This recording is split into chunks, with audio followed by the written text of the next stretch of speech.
And in the Advanced Material Editor, we're going to start taking a look at using fuzziness functions rather than the distance field. So I'm going to turn off our distance field, and we can take a look at what it looks like with just those fuzziness options. But we want to control our fuzziness with the function. So we're just going to drive this with a function. Just going to open up our function editor, and we can now see a new output node, which is fading out. This currently has a constant number selected and attached to it. And with that selected, we can either replace that with a fractal or a noise node. And now, depending on which we use, we're going to have different types of effects.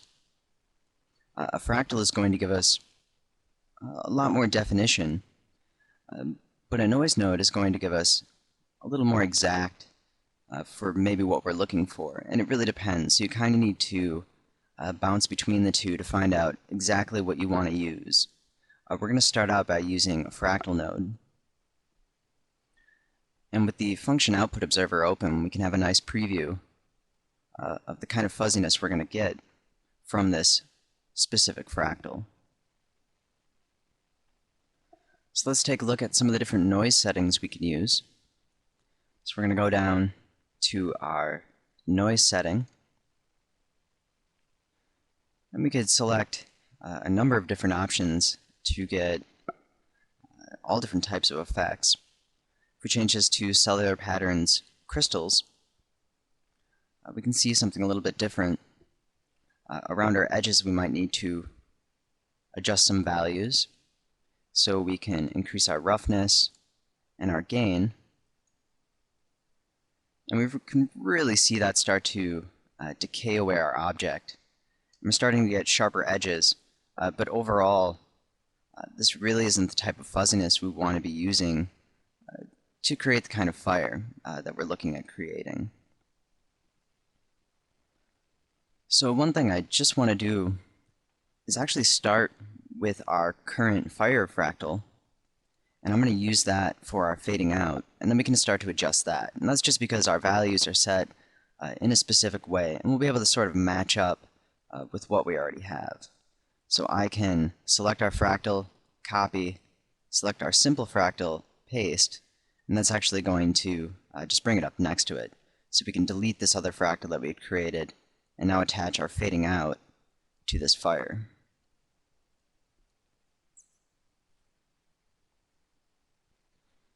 And we can still see a lot of really sharp edges in some specific areas.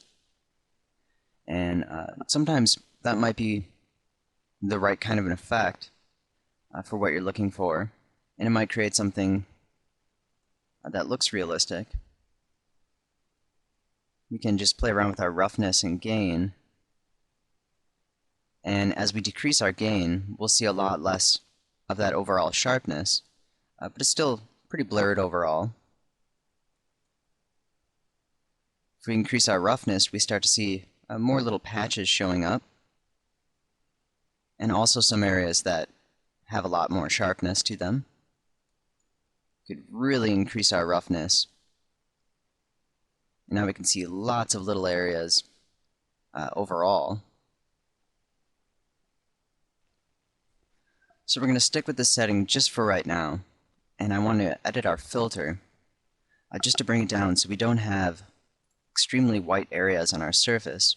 We can go to Edit Filter, and we can bring down that right side. And as we do that, we start to lose a lot of our detail. If we bring it down too far, we switch that to a curve and get some different settings.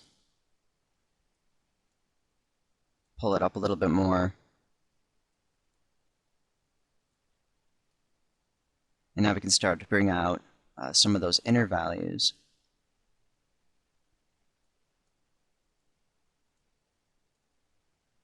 So a lot of it really depends on a lot of different settings.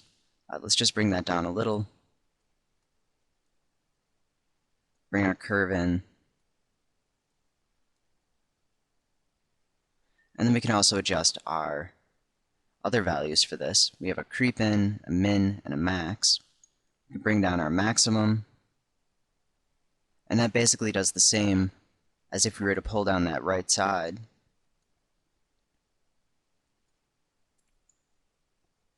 And by increasing our minimum value, we're starting to bring out our black value up to more of a gray. And as we bring it up even higher, it sort of inverts itself. And we can get an entirely different kind of an effect. And then our creep in amount, we start to get more of a specific shape. And if you really pay attention to this preview, you can see that a little bit better. We start to shape it more to a flame rather than complete scattering.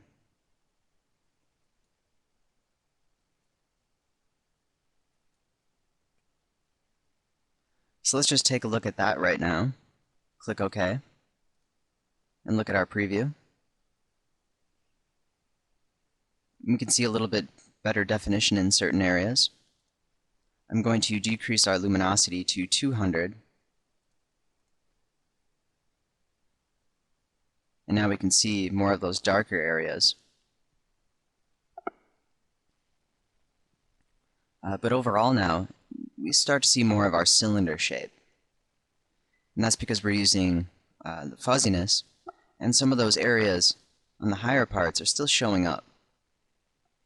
And that's why using a completely straight object like we have with the cylinder can sort of create an undesired result. But we can also shape this with a meta blob, which will start to round out if we do it correctly towards the top. And there's a lot of different settings we can use for that, and we're going to move on to that a little bit later. First, let's just go back and edit some of these other settings and take a look at some of the other options we have for animation and what else we can do with it. Go back to, let's go to our function for our fuzziness.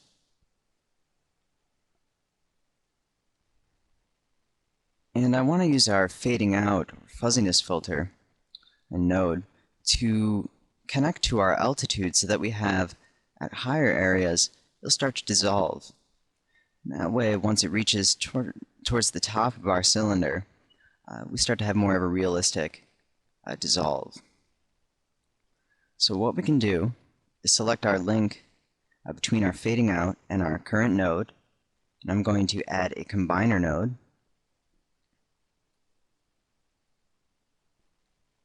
And we want our combiner node to be set to combiner, and that way we get some altitude and offset options for each of our inputs.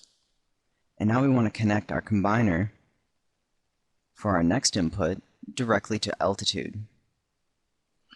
Now basically what this does right away is it gives us a pretty undesired result. So what we need to do is add a filter node to the link between our combiner and our altitude.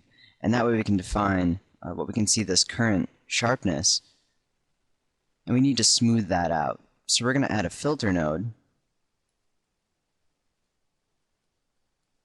and if we right mouse click, we can see the default filter, which is basically not doing anything. If we go to edit filter, what we want to do is bring down this right point, and we can just move that down towards the bottom. And now we can see more of a gradient in our altitude where we can affect a little bit more. Now the effect is currently upside down, where we can see the denser areas on the top rather than on the bottom. And we can either switch that right away, but one thing I want to do is just adjust our current fire and make some changes to really get it to match up, and that way we don't have so much variation in here, which is creating a lot of those effects. And also some of these areas where we have very sharp cutoffs, and it doesn't really blend together with our color. So we can reset this filter And that way our creep in, min, and max values no longer matter. And I'm going to decrease our roughness and decrease our gain. And just adjust our largest feature. I'm also going to bring out our scale, bring that down to 0.5, so we can see a little bit more of the surface. And we're still upside down. We're going to select our combiner now. And we have a couple of different options for this. We have, for both of our inputs, input 1 being our fire, input 2 being our altitude, we can adjust amplitude and offset. I'm going to change our current amplitude, which is not set to a regular number, to 1 and 0. And now these have flipped around so it looks correct, where we have more density on the bottom. And that's just because of a combiner node I used earlier, where it was using the same settings I had set before. And depending on how you adjust your offset and amplitude, it can reverse the effect. Now our current combination mode is set to blend. And this is really going to give you the best option, just because if we take a look at some of the other ones, let's go ahead and switch that to add. We can see a lot of decay and a lot of really sharp edges, which really doesn't match up to our filter and our just overall fire. If we do variable roughness, we get the same sort of option. Max doesn't appear to be affecting it too much. And if we just go through the different settings, we can also see minimum. We're just kind of getting the outline. And same thing with multiply. So in this case, max might actually work, but we are still going to see some artifacts in certain areas. And really, depending for overall shape, I'm just going to set this to blend. And then we can adjust individual amplitude and offset for each of our inputs. So before we adjust anything, let's just go ahead and click OK. And get a preview render. And we can see with that refreshed that we have a little less density on the top, but overall it still kind of looks the same. If we start to scrub through the animation, we still have the overall shape, and the problem with that is because we're using the velocity of material origin to animate, we're also kind of moving our altitude. And that can kind of throw off our overall filter. So let's just disconnect our fuzziness. And we can see we're back to our original value. We can go back to that distance field if we want, and adjust that to the value that we need. But let's take a look at changing our shape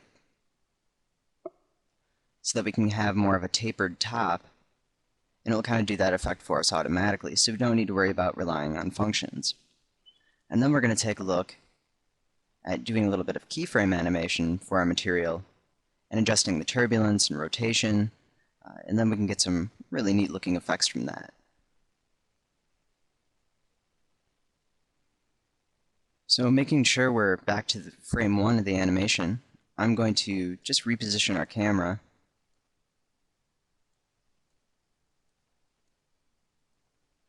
and move this off to the side. And we're going to use our existing object, or we can just create new ones and copy our material over. And one of the nice things about materials is if we were to save this, it would remember our animation. And there are a couple of different combinations we can use for objects to create the meta blob for this. One thing we could do is if we add just a cone, we're going to move that over, and we can see the material has already been added to this cone. And we can see how it is starting to taper towards the top, but these edges on the sides really don't look quite right. And if we go in to the material editor, we can adjust our field depth and take a look, or we can use the fuzziness option, and you can see we get something a little bit different.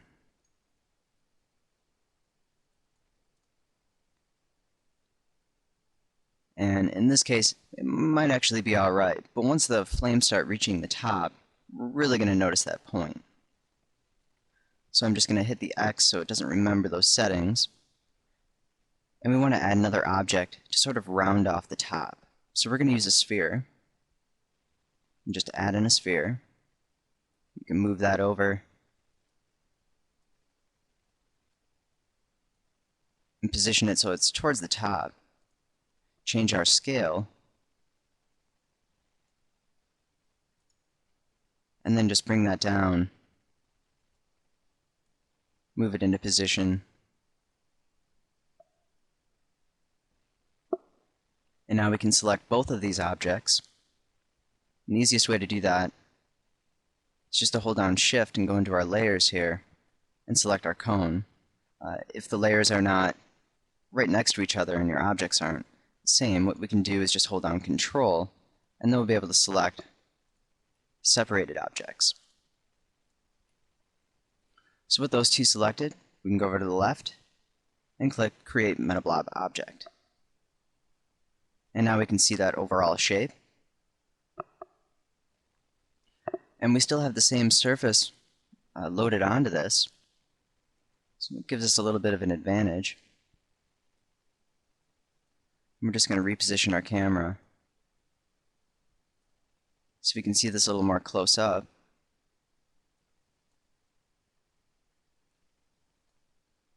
And now we can adjust our fuzziness or depth field to get this to look more correct. Double click. And we can adjust our field depth if we want to use that option. You can see we still have that overall shape. So we could turn that off, use our fuzziness.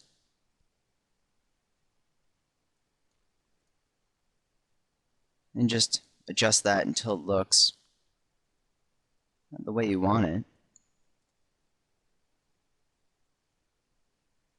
And now we can see a little bit better of a shape for our overall fire. So let's take a look at the preview for this and see the overall animation of this current fire.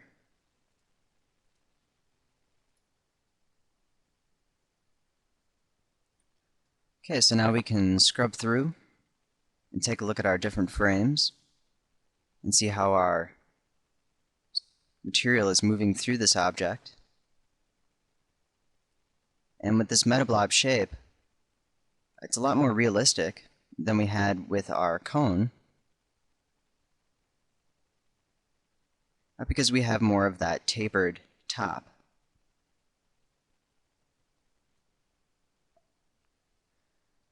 And there are other ways to create objects with that tapered top, where we could use a cone and boolean off the point. The only problem with that is it's not going to react correctly with our volumetric material.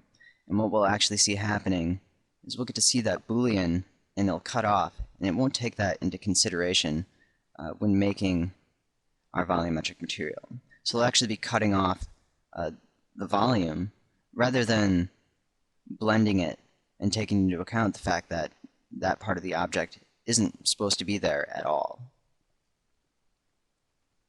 And you can even run into that problem after baking a Boolean object to polygons.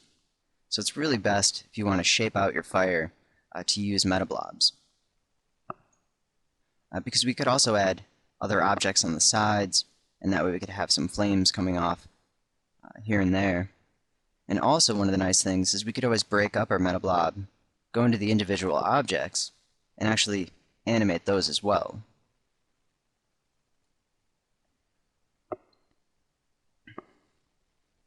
We're going to go back into the material editor and take a look at some of our other options.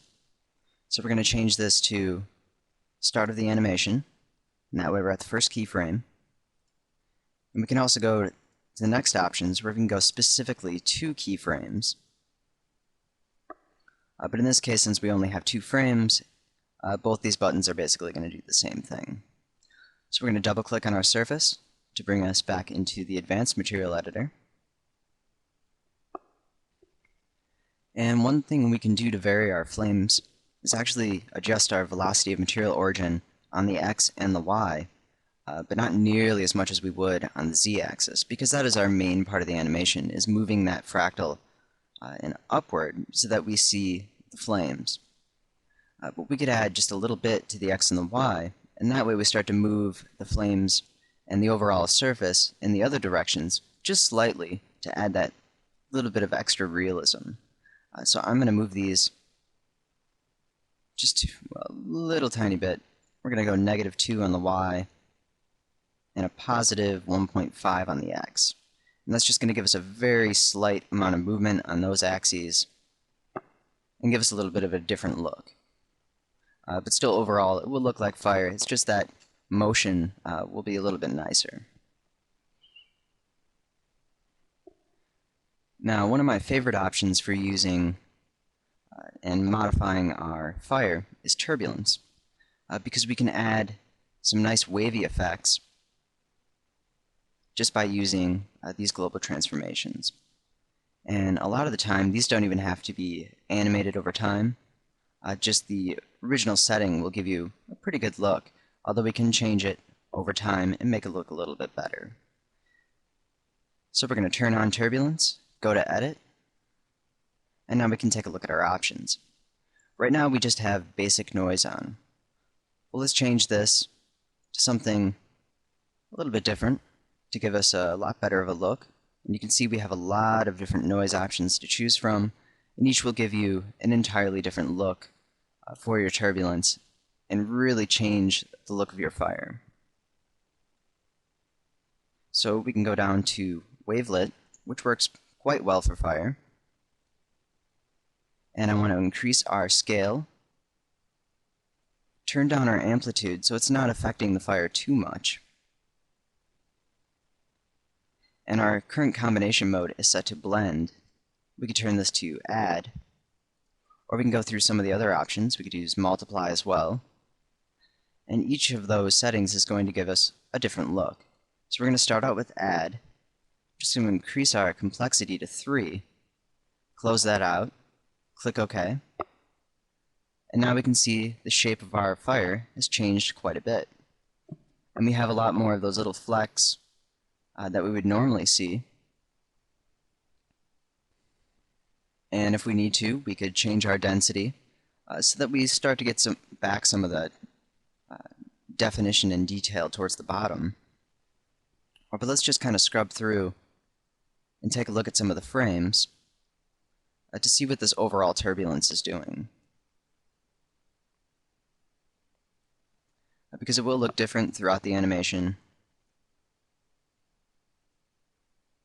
And we can see a lot of very straight lines. So we might need to modify that turbulence just a little with some of the different settings so that we have a different look. So we're going to go back to frame 1, back to the beginning of the animation, go back into the Advanced Material Editor, and click Edit for Turbulence. We're going to bring down our scale, increase our harmonics a little. We also want to pay attention to our preview.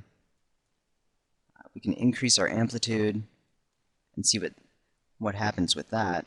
Change our combination mode to blend.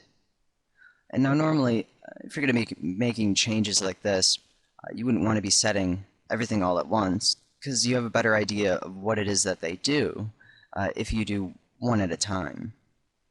So I'll just change this back to add right now, so we can see that without our combination change. Click OK. Now we can see the shape of the fire has changed. We still have a lot of stretching, so we might need to adjust some of those options. Overall, our density has changed quite a bit, and really doesn't look like fire anymore. So we'll go back to frame 1, go back into our advanced material editor. We'll make some changes. We're going to bring down our harmonics, decrease our complexity to 2, bring back down our amplitude, and increase our scale. And actually we could try just decreasing our scale overall.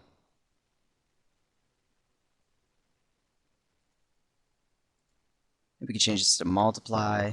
I'm going to try this with blend this time. Close that out, click OK. And now we can see a much nicer look for our fire. We can start scrubbing through the animation. And it definitely looks a lot better.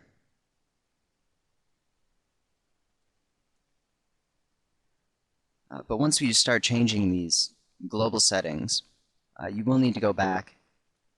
Specifically, right now, our density looks like it's going to need to be changed. So we can edit that specific node to get back some of our detail that we had on the bottom. So we're going to go back to frame 1 again. And that way we're not creating any sort of keyframe for our actual material. We can double click. We're going to go to our color and density tab, which is basically just our density with our volume shaded model. Click edit function. And we're going to select our fractal node. And now we can adjust our filter for this if we need to. We could also use the filter within the actual node. But there's another really cool setting that we have available with this specific node, the Perlin noise gradient. And we have the ability to add with rotation. If I check this on, it's going to rotate around our surface and sort of twist it around in different ways. And we'll achieve a different sort of effect, but it will look a little more realistic. We can also go to edit, and you can see we have a couple of more options. We have animated and rigid. So we could turn those on for different types of effects. The animated really needs to be controlled with different types of nodes, and overall we just want to use that velocity of the material origin to animate the specific effect. So we're going to leave these options off, just close that out, but we are going to keep that with rotation on. I'm going to change our scale so we can see more of our surface.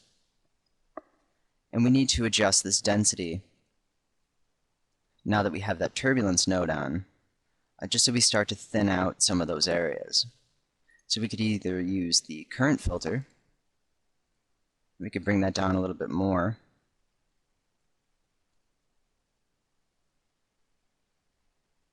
I'm just adjusting that curve.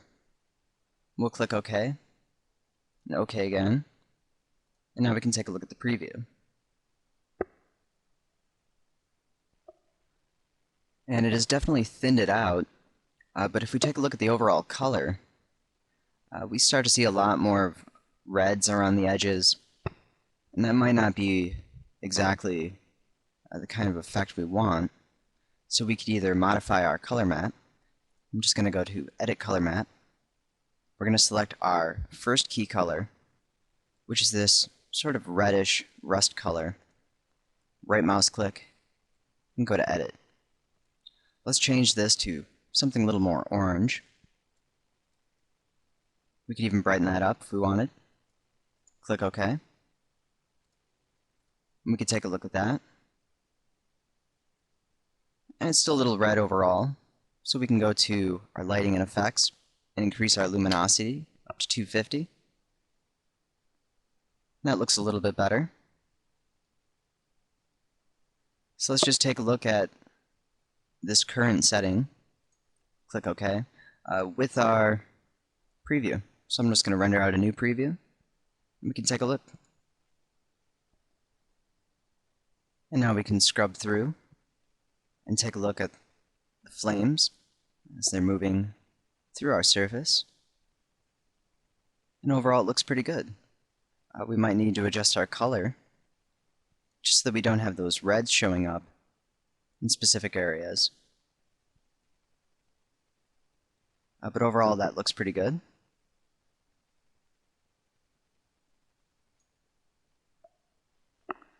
And we're just going to make a few changes. So we're going to go back to frame 1. And one thing I just want to do really quick is just render out another frame for you to look at. And I'll just find something in our animation that gives a good idea of the overall surface, so we can see what needs to be edited and which colors and the overall effect of the turbulence. So this frame looks like it should be pretty good. And we can go ahead and just render that. And this frame is saved out as number 3 in the same folder as the other ones. So you can get a full resolution look at it. But we can take a look. We can see that these red areas might need to be changed a little. It's a little grainy, so we might need to adjust that quality boost. Currently we don't have any motion blurring on. If we turn that option on, we're going to see a lot of that grain start to disappear.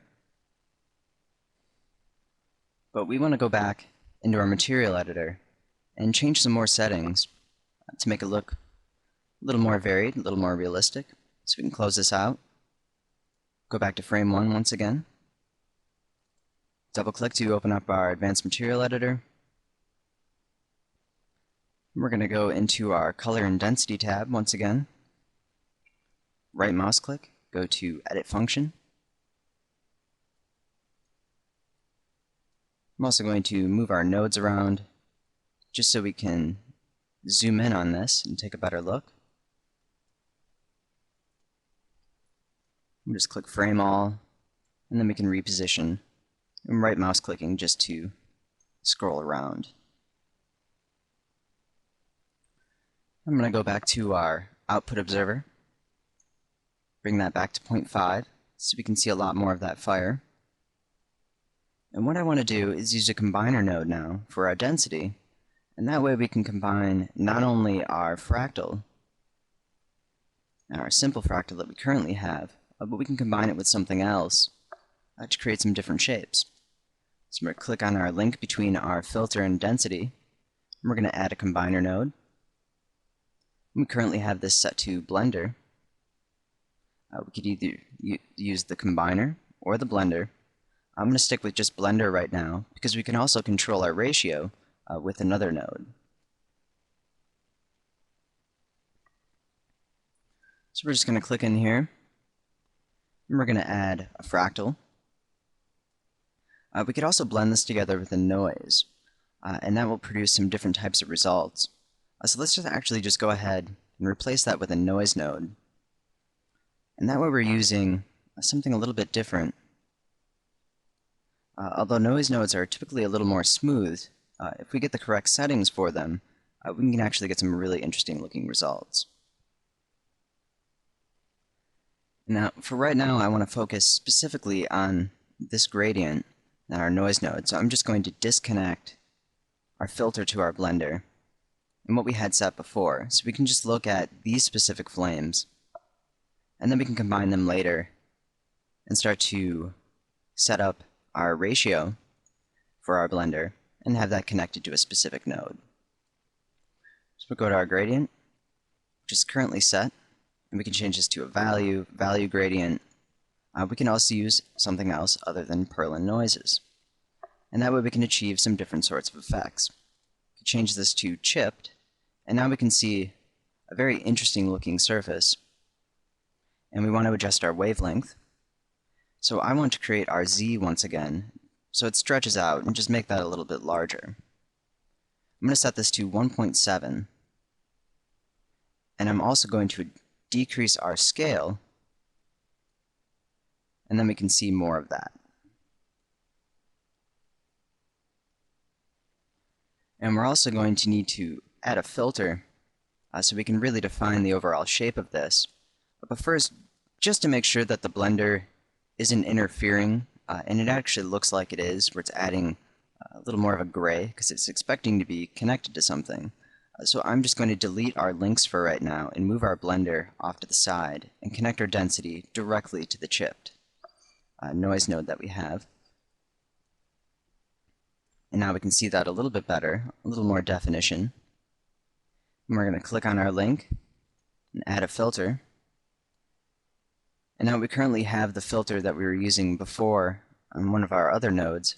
So we're going to go to Edit Filter, and we can just use these current settings to modify this the way we need it. We could pull that up. We can change that to a linear filter. Bring the right side down. But overall, we don't see a whole lot of definition with this current node. I want to create a key point at the beginning, and we can increase that. And we can see that effect. I'm going to click OK. Go back to our chipped. Increase our scale. And we just want to adjust this to get to a point where we can really see our definition of this material. And we might need to add other filters in order to really get that definition in there. But let's take a look at editing our current filter. Maybe we could bring this down the other direction.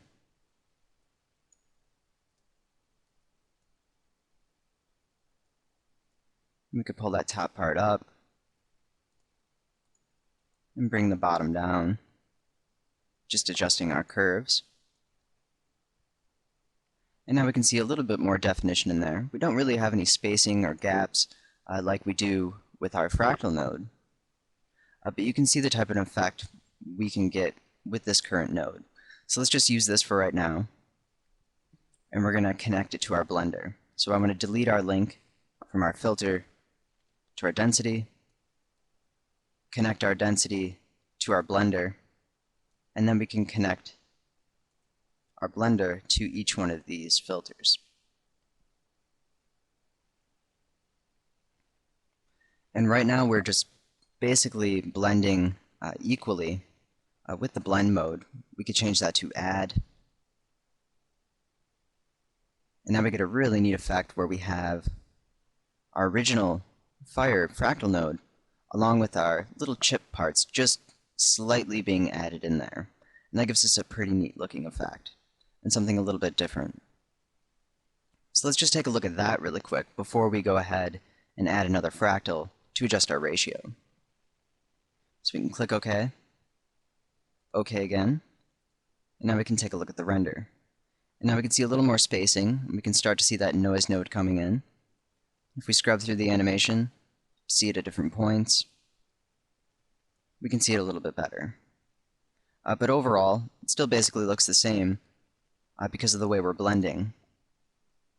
So we're going to go back to frame 1, open this back up, go to our density production in the function editor. I'm going to pull these down. We can frame it, move it into position, and now let's adjust our ratio. So our blending between these two nodes with another node. And we can either use a fractal if we want something a little more rigid, a lot more detail, or we could use a noise node if we want something a little more crisp. It really depends, because we can use both options, and they each provide a lot of different settings. So I'm actually going to use a fractal this time. We're going to connect our ratio. Now we can see our ratio coming off the side because I have show parameter connections selected up at the top. If you don't see these on the side, you can just extract the parameter by selecting a little lightning bolt and then delete the constant node that will be created and connect it to our fractal. And now we want to adjust our size of our fractal. So we're going to bring this down to, let's do 0.3 on the X and the Y. And on the Z-axis, we currently have it set to 1, which is the default. We've got a lot of nice stretching because of that, but it might be a little bit too much. So we're going to do 0.65. So we can still see some of the overall surface. And we can adjust our roughness. And we can see that overall effect, our gain. You can see a lot more separation now between the materials. And this is just with our Perlin noise gradient. So we could change this to something else. We can go to Math Patterns, and let's select Wavelet. And that's really not showing up too well. We can go to something a little bit different, maybe Cellular Patterns, Drought. And that'll give us a lot of cracks that we can work with to really get some interesting shapes. But we want to adjust this, so we're going to click Edit, increase our crack width,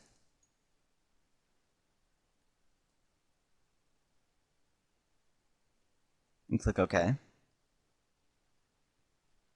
Maybe a little bit more.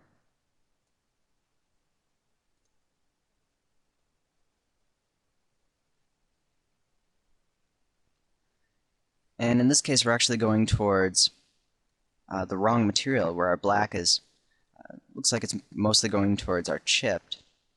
So what we can easily do is just select our link between the blender and the fractal, and we can add a filter node.